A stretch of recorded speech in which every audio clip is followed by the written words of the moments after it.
dive straight into some biblical bullshit. We're tackling Noah's Ark tonight. Oh.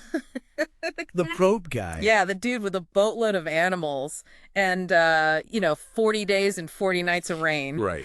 You probably think it's some cute bedtime story, some sweet little story. Well, get ready to have your precious childhood illusions absolutely shattered, because this deep dive, this is going to expose the fucked up reality hiding behind the myth. Oh, interesting. And to help us separate the holy water-soaked fiction from, whatever historical facts there might be, we got a bona fide expert in all things ancient and biblical.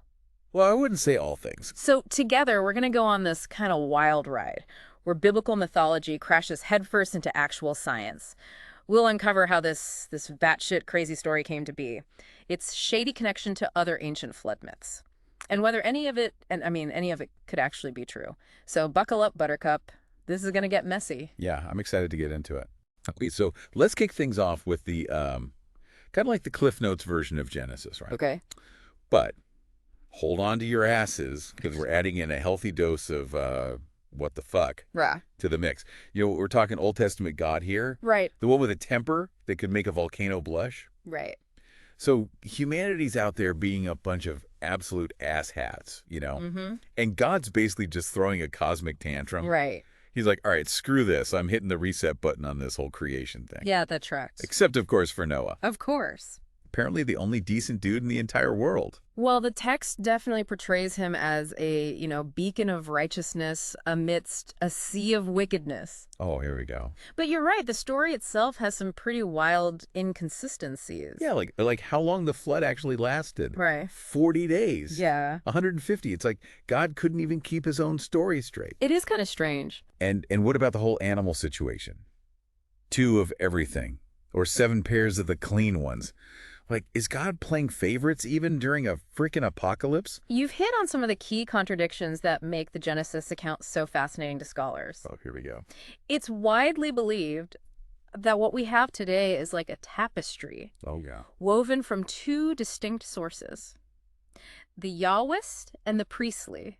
Think of them like 2 different dudes, each with their own take on God and how this whole flood thing went down. Okay, hold up. You got to break this down for us regular folks. Yeah. Yahwist, priestly.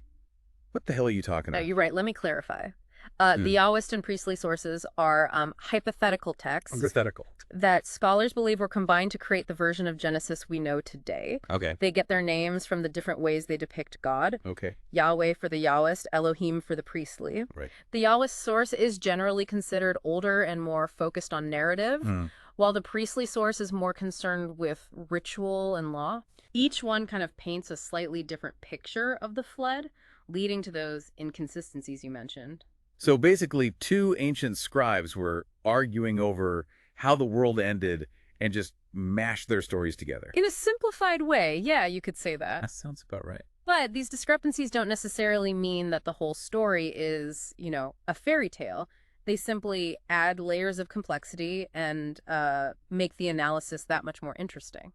All right, fair enough. But let's be honest, this isn't exactly breaking news, is it? I mean, anyone who's ever actually read the Bible knows it's full of contradictions and weird shit. True, but here's where things get really intriguing for, those who think they know the Noah story inside and out.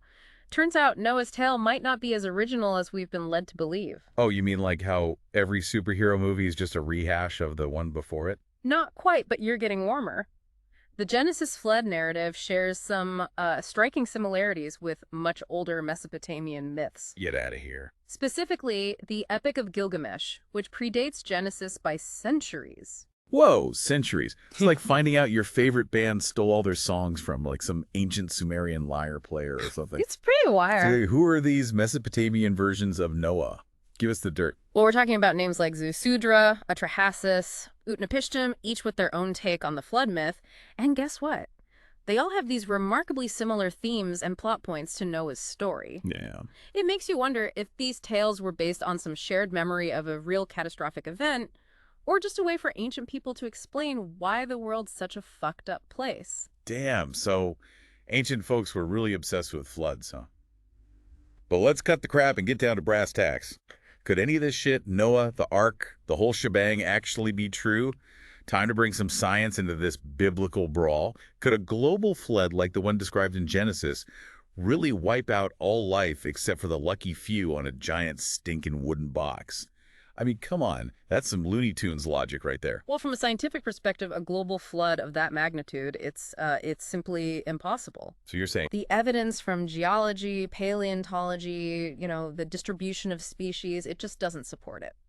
so all those creationists with their replica arcs are full of shit. Color me shocked. Well, But hold on, you're not saying that there were never any massive floods, right? exactly. While a global flood like the one in Genesis is highly improbable, that doesn't mean there weren't smaller scale localized floods that could have inspired these myths.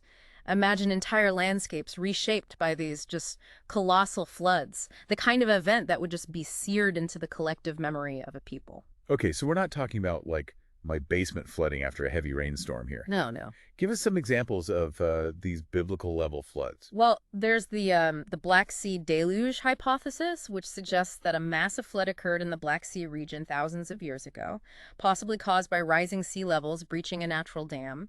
Imagine a relatively small freshwater lake suddenly inundated by salt water from the Mediterranean. The impact on the surrounding communities would have been devastating. Damn, that's some serious shit. Oh, yeah. And what about those channeled scablands you mentioned earlier? Those sound pretty intense. Oh, they are. The channeled scablands in eastern Washington state, they're a stark reminder of the power of catastrophic floods. They were carved out by a series of massive glacial floods at the end of the last ice age. We're talking walls of water hundreds of feet high, scouring the landscape and leaving behind this truly alien landscape. Holy shit, it's starting to sound like maybe those ancient storytellers weren't completely full of it after all. Maybe the story of Noah, it isn't about a literal worldwide flood, but a memory of one of these catastrophic events. Oh, Exaggerated and mythologized over generations.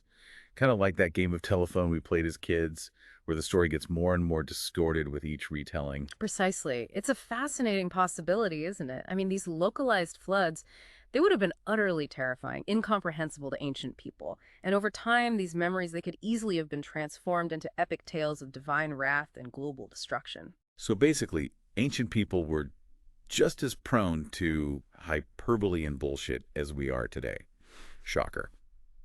But let's not get bogged down in the literal details here. We've been talking about the flood as, a physical event. Right. But what about its symbolic meaning? Even if the whole ark thing is a load of crap, the story has, stuck around for a reason. What the hell does it all mean?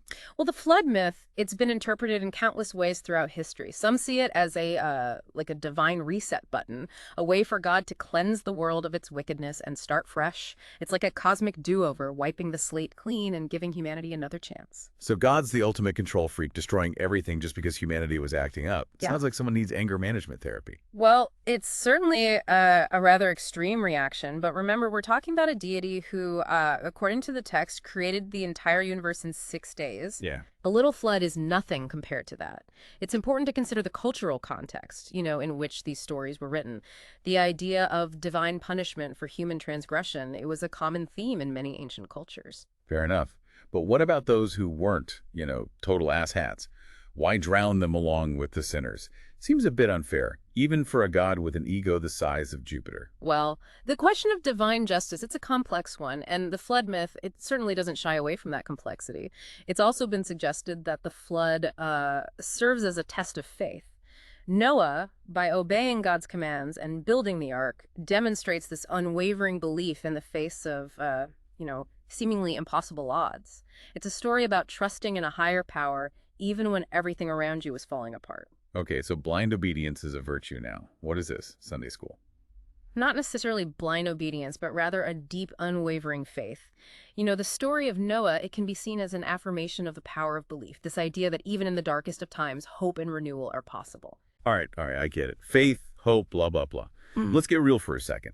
Let's say, for the sake of argument, that this whole flood thing was a metaphor.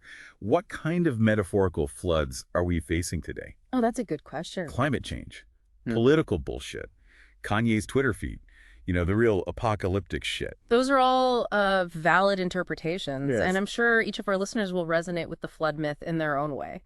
The story can be a powerful reminder of our vulnerability, our Uh-huh. interconnectedness with nature, and the consequences of our actions on a global scale.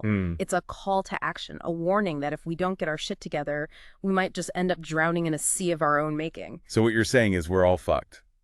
Fantastic. Not necessarily. The flood myth, it also offers this glimmer of hope. It reminds us that even in the face of overwhelming destruction, there's always a chance for renewal, for a new beginning. It's about finding that arc, that thing that will help us navigate the turbulent waters of our time and emerge on the other side stronger and wiser. And who's building the metaphorical ark this time around? Elon Musk, Greta Thunberg, that lady who's trying to convince everyone to eat bugs. Perhaps it's not about finding a single savior, but about each of us taking responsibility for our actions and working together to create a more sustainable future. The arc isn't a physical object. It's a collective effort, a commitment to change, a willingness to confront the challenges we face and build a better world for ourselves and future generations. Sounds kind of preachy for a show about a dude who built a boat for every animal on the planet. But hey, I'm all for not ending up as fish food in the next great deluge. Indeed, it's about recognizing the cyclical nature of destruction and renewal, the ebb and flow of chaos and order that has shaped our world since the beginning of time. All right, folks, there you have it. Noah's Ark. Yeah. Maybe not a literal floating zoo, but definitely a story that's stuck around for a reason. Whether you believe in the Bible or think it's a load of ancient bullshit, you can't deny the power of this myth. It makes you wonder, right? What kind of floods are we ignoring today? Yeah, who, if anyone, is building the ark that's going to save us from ourselves? It's a question worth pondering, wouldn't you say? The flood myth, it serves as a stark reminder that the choices we make today, they'll shape the world of tomorrow. Damn straight. So next time you see a rainbow, don't just think about pretty colors and pots of gold. Think about the messed up story behind it. And maybe, just maybe, think about what you can do to make sure we don't end up as fish food in the next great deluge. Stay woke, you beautiful bastards. Indeed. Until next time. So we kind of established that a literal planet-drowning flood is about as likely as, I don't know, finding a unicorn riding a T-Rex. Right. But this whole, ark metaphor, it's got me thinking. Yeah. If we're talking about, modern day floods, what are the metaphorical arcs that could save our asses? Well, that's where things get really interesting, I think. It's not about building a physical boat this time. Right. It's about crafting solutions, building resilience, fostering a sense of collective responsibility. Think about the challenges we're facing, climate change. Yeah. Social inequality, political polarization, these are the metaphorical floods that are threatening to engulf us. So instead of hammering planks of wood, we need to be hammering out some serious solutions. Exactly. And just like Noah needed a diverse crew to help him, navigate the flood, we need diverse voices and perspectives to tackle these complex issues. We need scientists, activists, policymakers, artists, everyday people. Everyone has a role to play in building our metaphorical arc. So what you're saying is it's not about waiting for some billionaire savior to swoop in with a fancy spaceship or something. Precisely. It's about empowering communities, fostering innovation, and promoting sustainable practices. It's about shifting our mindset from one of individualism to one of collective action. Okay, so no more every man for himself bullshit. Right. It's more like all hands on deck if we want to weather this metaphorical shitstorm. Exactly. The story of Noah, even if it's just a myth, can teach us a valuable lesson about the importance of unity and collective action. It reminds us that, we're all in this together, and we need to work together if we want to survive and thrive. Well, folks, there you have it. Noah's Ark. Not just a wacky tale of a floating zoo, but a story that's, managed to stay relevant for thousands of years. It's a story about destruction and renewal, about faith and resilience, and about the power of collective action in the face of overwhelming challenges. So next time you hear someone, preaching about the end of the world, don't just roll your eyes. Think about the metaphorical floods we're facing today and ask yourself, what's your arc? What are you doing to build a better future for yourself and for generations to come? Stay curious, stay engaged, and most importantly, stay afloat. Peace out, you magnificent bastards.